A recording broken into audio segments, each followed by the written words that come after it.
आधी रात का समय था। गांव के बाहर पुरानी हवेली के पास हल्की धुंध फैली हुई थी। हवा इतनी ठंडी थी कि पेड़ों की टहनियां अपने आप हिल रही थीं। रोहन, अमन और विशाल तीनों दोस्त अपने दोस्त की शादी से लौट रहे थे। भाई, शॉर्टकट से चलते हैं, जल्दी पहुंच जाएंगे। पागल है क्या?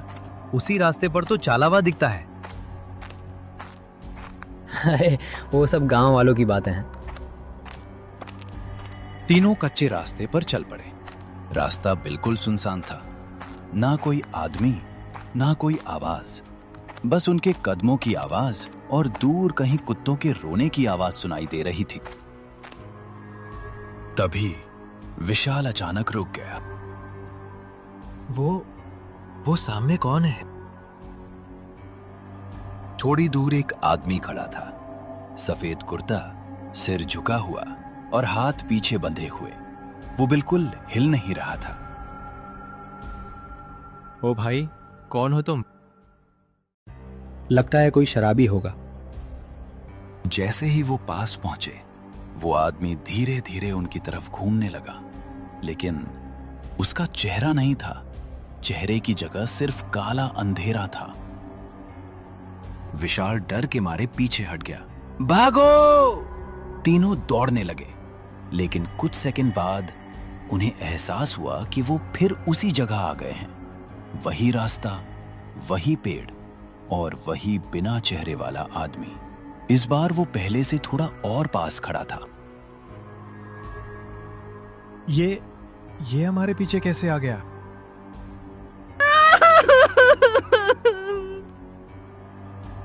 तीनों ने पलटकर देखा। एक बूढ़ी औरत पेड़ के ऊपर बैठी थी। उसके बाल जमीन तक लटक रहे थे और उसकी आंखें पूरी सफेद थीं। वो उल्टी गर्दन करके उन्हें देख रही थी। ये इंसान नहीं है। अचानक वो बूढ़ी औरत पेड़ से नीचे कूदी, लेकिन उसके पैर उल्टे थे। वो धीरे धीरे उनकी तरफ आने लगी।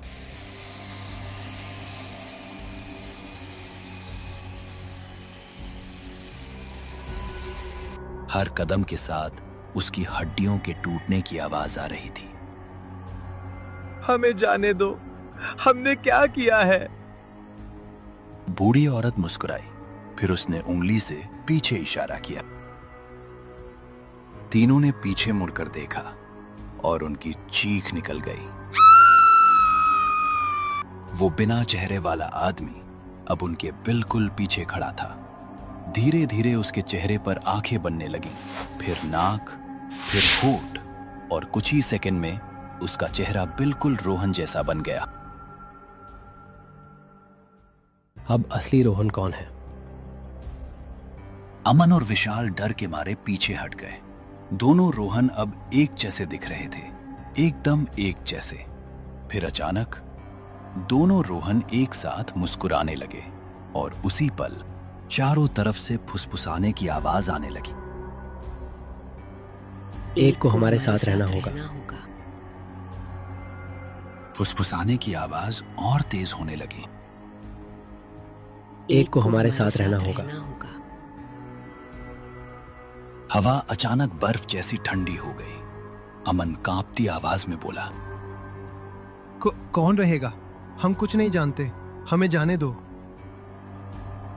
दोनों रोहन एक साथ हंसने लगे। अमन, मैं असली हूं, ये नकली है। झूठ बोल रहा है, मैं असली हूं। विशाल डर के मारे रोने लगा। भाई, कौन असली है?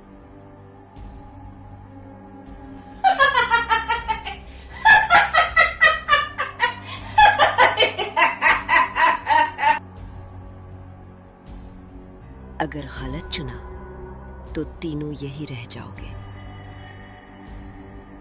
अमन ने ध्यान से दोनों रोहन को देखा। एक रोहन की परछाई जमीन पर पड़ रही थी, लेकिन दूसरे की नहीं। अमन अचानक चिल्लाया, विशाल, जिसकी परछाई नहीं है वही चालावा है। ये सुनते ही बिना परछाई वाला रोहन डरावनी आवाज में हंसा।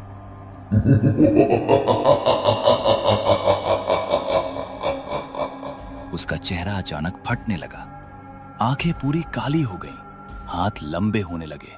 वो चीखा,